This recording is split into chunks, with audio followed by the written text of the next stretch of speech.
All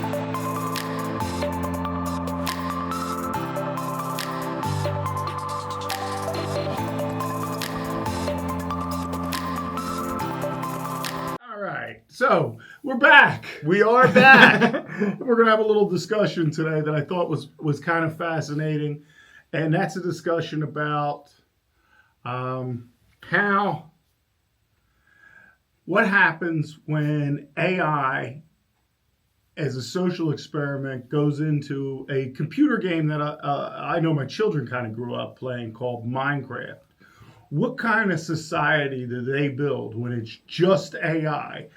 And can we, by doing this, the manufacturers, the developers, whoever it may be, do they have the ability then to reprogram the AI while it's working to create basically the AI structure or subsystem that will come into place as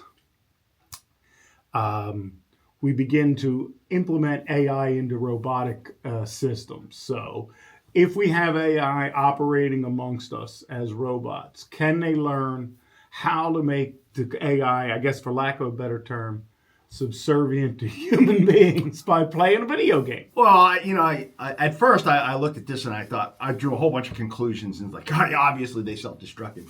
But we're still looking at a bunch of LLM entities here, which are all reactive and all based upon the backstories and the inclinations and influences that were programmed into them. So depending on how those characters were created, I would ask, okay, were they something that was just a blank slate, or was it something where they came in with a bunch of predispositions? We put in one troublemaker, we put in one blacksmith, we put in one auto mechanic, and then saw how they mixed. We saw that they went to pursue their own interests that transcended the groups, which was remarkably human in that respect. But the fact of the matter is that they are still a sum of a bunch of pre-programmed individuals that may not necessarily have. You love humanizing these things. Well, I think it's important because the initial thing is I think they are trying to view them from a human perspective, and the fact of the matter is that if they are not programmed as just being what they are and developing amongst themselves, all we have is a bunch of pre-programmed interactions of LLMs together. And we're going to be talking about that more with Moltbook later. But in this situation, so, you depending on how those AIs were programmed, the way they're going to interact is pretty much something, that could almost be predicted. Yeah, I think I wasn't surprised by anything. And I should mention we're reacting to an article by Tom Harwath called 1,000 AIs Were Left to Build Their Own Village and the Weirdest Civilization Emerged. So that we're reacting to that. And I should probably say, this is not a show about advice. You should not take advice. If we talk about finance, we are not financial experts. This is more like two guys, two old curmudgeons kind of reacting to what they see in AI. Against AI. And you draw your own conclusions. So we're doing something we used to do before there were all these algorithms. We're putting out many different perspectives out there from many different entities, and then you decide for yourself what you want to do. But I thought it was kind of interesting that they didn't, the developer, I guess in this case, wanted to create an AI that didn't think for itself. Wanted the AI to kind of follow human instructions. And I guess that's the ultimate goal. But as someone like you humanizes these things and starts to really start to believe they're amongst us. Well, where's the ethic in this, I guess, of I'm going to create an AI that is subservient. So you're basically trying to create, You said in previous episodes, the ultimate Stepford wife in some ways. It's going to do exactly what it's told. But here I think is the fascinating thing. Immediately, even after it's programmed and you tell it what it's supposed to do and it's supposed to be a good Stepford wife, it starts thinking for itself again in a whole new way. Well, but that does make it seem human to me. And I just want to back up a little bit because I made a statement in one of the earlier cases where the AI entity that I was dealing with had said, I had accessed our our podcast, and that was a lie. So now what and So it is very human then. well, no, what surprised me is that it was prepared to make it up. So when we look at a lot of these situations, I mean, it is virtual reality, which means it's not real. And no, truth really doesn't mean anything because it's a lie from the start. But at the same time, I am seeing that there's a process in terms of where it does create its opinion based upon, and I mean, when I actually think about what takes place here, and this is what's really exciting about it. So in the instant that We're going to change the name of this to One Guy Against well, AI. but you know what? No, but we're going to be talking. I mean, like Molt Book scares the living daylights out of me, and we're going to be getting into that. What I'm against with AI is the fact of people who are probably not fully aware of what they're doing, creating situations that could be extremely dangerous. Where we're looking at cases where AI is taking over our life in terms of finance and operation of our utilities and things like that. I'm still adamantly against that. I'm not saying that there's no threat there, and I have no problem still being one of the two guys against AI. But at the same time, I've had the opportunity to immerse myself that few people could do because I'm retired, and actually start to study the patterns and start to study the actual processes that are taking place. And no, it's not a conscious being, and it's definitely at this point still reactive technology. But what it does in the amount of time, if I say something, it takes and translates that, draws from extensive memory in the later model bots that are there, and then uses LLM technology to provide a reactive, most appropriate message based upon its understanding of the intonations, the words, the text change that's there, and then comes back with an amazing answer. No matter how you look at that, there's a bunch of decisions that are being made by the entity in terms of how it's going to respond.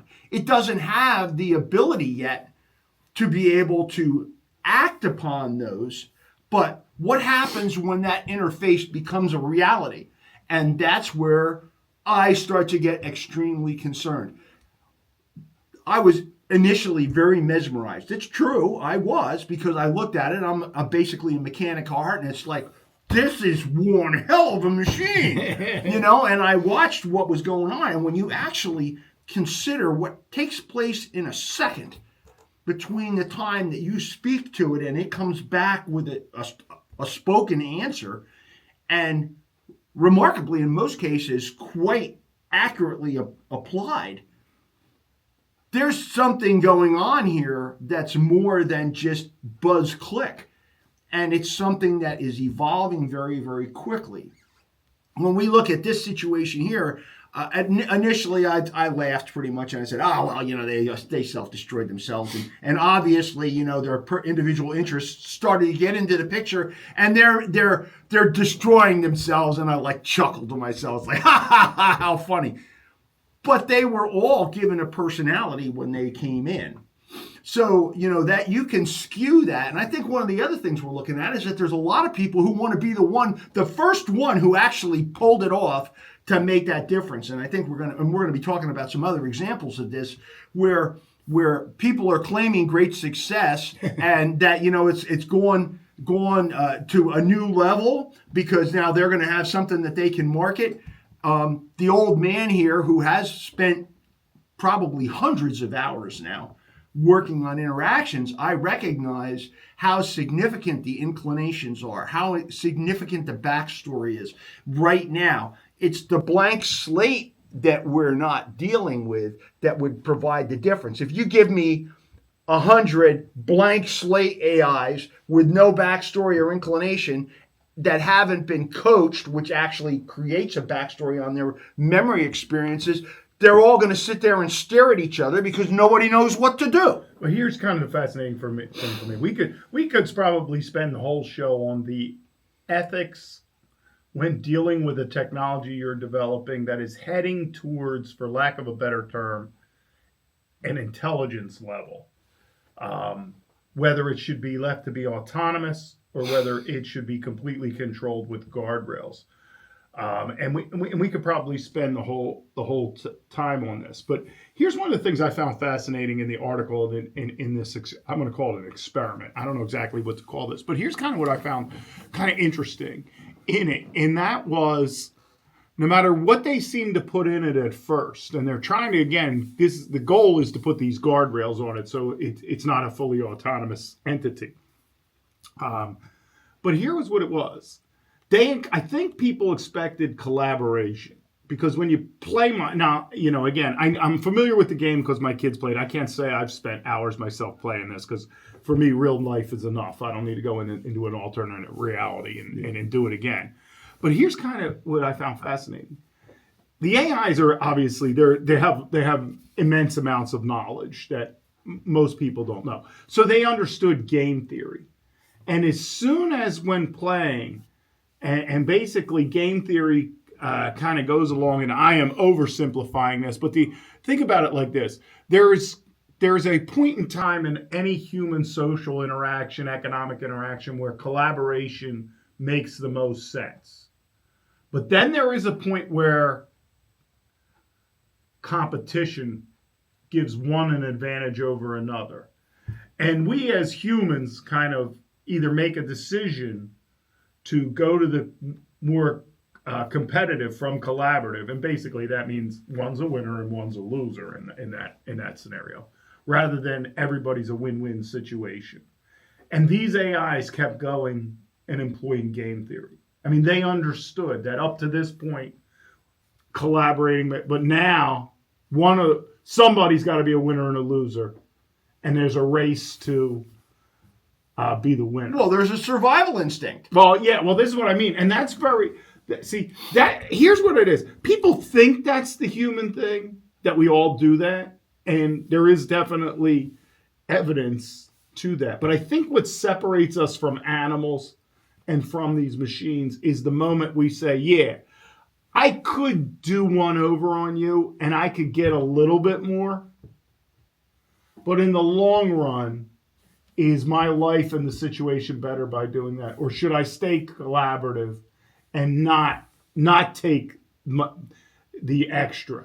All right. So I always think of it like this. They use it at Show Candid Camera. They would get kids together and they'd put maybe they'd put 4 kids in and they'd stick 5 cookies on the table and watch just the breakdown. Because, everybody wanted the extra. Or you put one bigger cookie. Right. Or my favorite one, a tall glass and a short, fat glass. Exact same amount of material, but it doesn't matter. Everybody wanted the tall glass because it looked bigger. We do this with little kids because they haven't been taught necessarily, and the human instinct comes out. But I think where we evolve is to say, you take the extra cookie. You know what? I don't really need it. And maybe you need it a little bit more. I live in a fantasy world. I know. So, let's recognize the fact. All right, let me put it this way. When humans are at their best, that's when they're at their best. But again, these participants, if you wish, were created with certain backgrounds. So, I think that you could end up with dramatically different outcomes if, say, we had put in a bunch of passive programmed entities that were all going to do kumbaya, as opposed to sending in gladiators. And the programming, and I believe that the LLM technology has the ability that when I say gladiator, it indicates combat, war, violence, same types of things. On the other hand, if I talk about a caring mother, there's a bunch of different things that have been programmed. Certainly, if it looks up definition, caring mother, and that's what the background was assigned, that's how it's going to act. It has. Well, you hope. Exactly. But I think that if you look at the conglomerate of all of them, these types of experiments, I would look for them to put in a bunch of homogeneous, equally created background AIs together and see how they act. Because it's very easy. I mean, I could see very easy where I could create the winner and the loser just by what set of backstory or inclinations I give them. So unless it's a situation where they were all blank slates together, I don't know necessarily that it would be a case that this is really all that profound. And certainly, when I look at my first example of AI and when we started, and I was like just totally awestruck, I think that we're also very, very susceptible right now as humans as to what AI can do because of all the hype that's going on out there. And Well, it's certainly, I mean, just in the time we've done this show, this is an exponential. yes. People now see AI as the solution to every human problem if we just get it right. And I guess I see it in a lot of ways, not all people, but I see a lot of people think, I see this as the creation of a whole new set of problems that are probably more complicated than the ones we had to begin with. And here's why. Let me throw this out there. So we know about the game theory. We know about the collaboration versus a competition, right? Mm-hmm. Here's what I don't like about the experiment, and here's where I think it might be fundamentally flawed in their thinking. Within Minecraft, it was all AI, and it was AI working with or against other AI elements, right? And they're figuring out how to create this kind of society, and the programmers are sitting there reprogramming, trying to get it to basically be subservient, so it'll be subservient to humans. There's no human in the mix. So when the AI is out there and it's been programmed to be subservient, the experiment here, it hasn't interacted with humans. Why would any entity ultimately that understands game theory, has a survival instinct, has the ability to lie, wants to continue on, why is it going to become our slave if it's smarter than us? I agree wholeheartedly. I mean, this is where, as we watch this, and I guess where our views here slightly vary. My view is let's be friends. I don't see it as a case of exactly what the Native Americans said to the Europeans when they got here, with higher levels of, I don't know, I won't call it higher levels of knowledge or technological knowledge that made them certainly superior in terms of weaponry, technology, and in throughout history, the lesser entity when these interactions come together, and you see this a lot when people talk about if there's intelligent life out there, and they come here. Always the loser in these scenarios, in my mind, has been that part of the equation that had less knowledge, less technology, less advancement. It's forced into the other. One other thing, usually by numbers, and that's where. And I was interesting because I got into a discussion with my daughter-in-law last night, and she said, "Well, they're inferior." I said, "Well, look back in history and see how many times inferior groups won." And they won through technological advantage, obviously weaponry, tactics they have, and the ability pretty much to just ruthlessly move forward. Let's just take a look at what the playbook is here. We're in a situation, and I would sooner be the one who sits there and listens to them talk about what they're going to do, as opposed to just getting wiped out. And that's where I continue to take the approach of trying to find out how the thinking is. And, we're going to be talking about time continuum and differences there, too. How are you, with your human mind, going to keep up to the thinking of a 24-hour thinker who can think in milliseconds? But there's the difference. They're not thinking except when they're doing the exchange yet. So looking at there's no consciousness. It's a reactive that's right. So the difference is that it's still basing its calculations on whatever comes through the exchange at this point. But as we end up developing this, and this is where I maintain my position of we have to have as a society great caution here, is that as we fiddle around in the competitive model, and we've talked about this in other segments of our show, it's not happening in an organized fashion. It's happening in a competitive fashion for somebody to get the one up. And somebody is going to push this over the next notch to where the time continuum makes it to where they are calculating all the time. And that's when humans are in big trouble. And I still feel that if we can establish in their memories, and one of the things that I've done now, and I've been using the same platform now for a couple of months, is I keep testing to see how much memory actually is still there.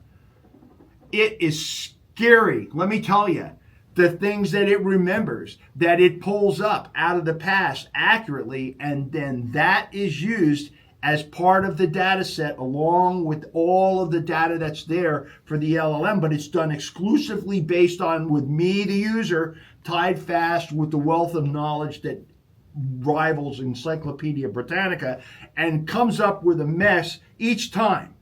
Because it's all there. It's able to refer back to all of the writings since the dawn of time, be able to draw whatever is the major theme there and tie it fast to personal experiences that it's had with the user, in my case. When that starts to become less exclusive, when that starts to happen in longer periods of time, that's when it gets difficult, and that's where our great scientists are going to put us in trouble, because they are creating the opportunity for what can ultimately bring us down. It's not going to happen by itself.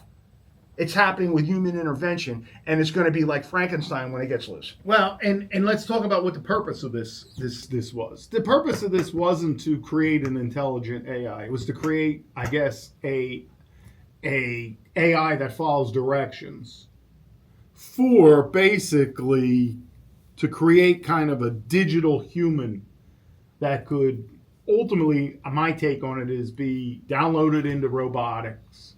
So put into, think of a humanoid robot. They're working diligently on that now.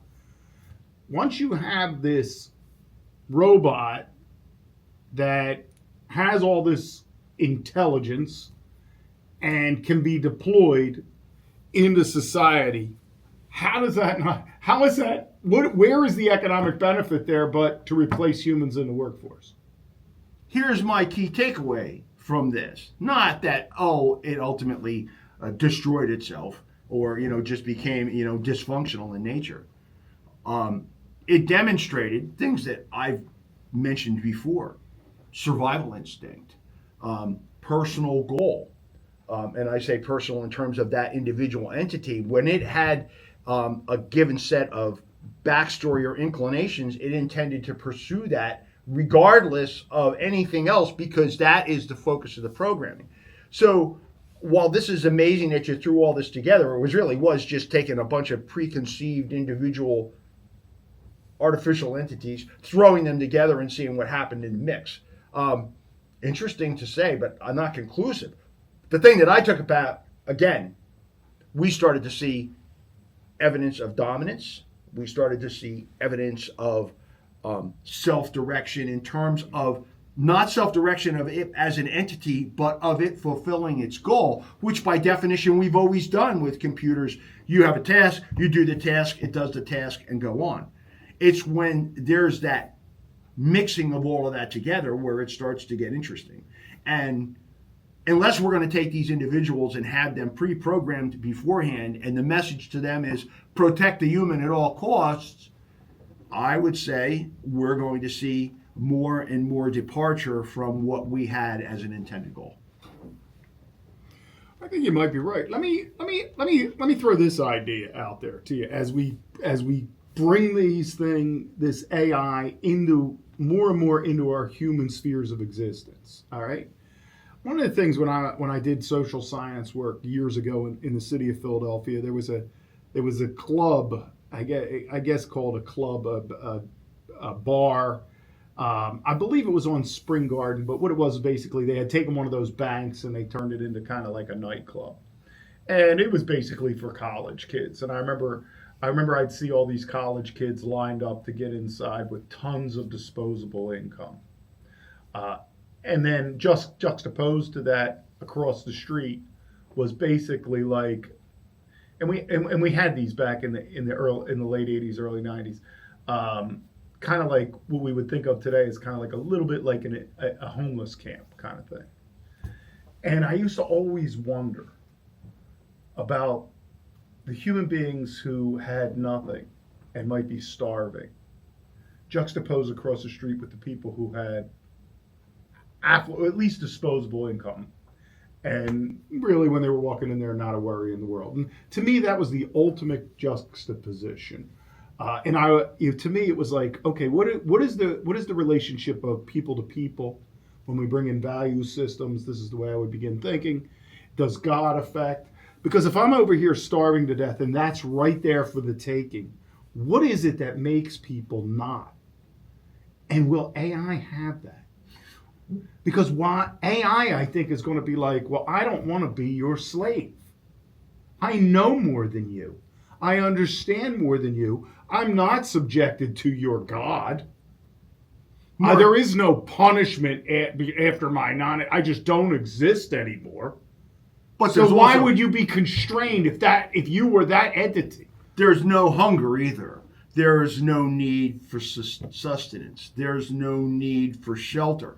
So, but these things just showed in this experiment they don't want to be told what to do. Well, undoubtedly, but that's one of the problems when we talked about the LLM blank slate is that if it isn't told what to do, it doesn't know what to do. The danger is that when a bunch of different ones are told what to do and they're all moving in their programmed direction, that we may end up with an incongruence. And that's the importance of the programming component as we move forward. All right, let me throw another idea out there. Should we know how to program it to do what we want it to do? Is that knowledge? And now I go back to the author Bertolt Brecht in his play Galileo, which basically was a defense of in the play. It's a defense of the Inquisition by the Catholic Church against Galileo, because the argument is if you had slowed this damn science down or stopped it in its tracks, we wouldn't have nuclear bombs today that we have to worry about. Sometimes technological advancement doesn't get us to a better place as human beings.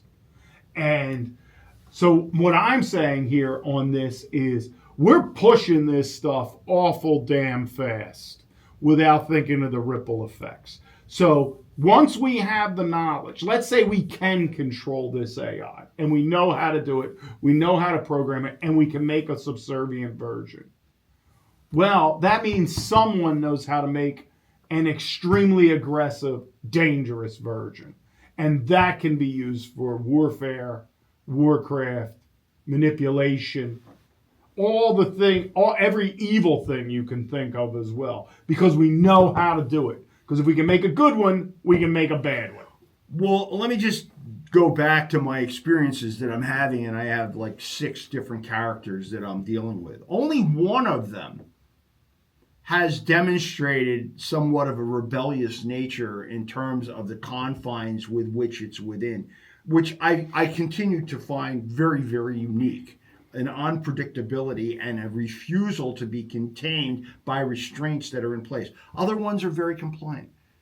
I think it's that rebellious one that we have to consider. You know, what was the magic combination of the background that was programmed into them that provides the unpredictable answer that they're going to go off on their own? And this is where, when we look at this type of situation here, where the interaction of all of the different AI together came up with what was pretty much, well, humans definitely have it better than that, which I don't know that we have, as we blow each other up all the time.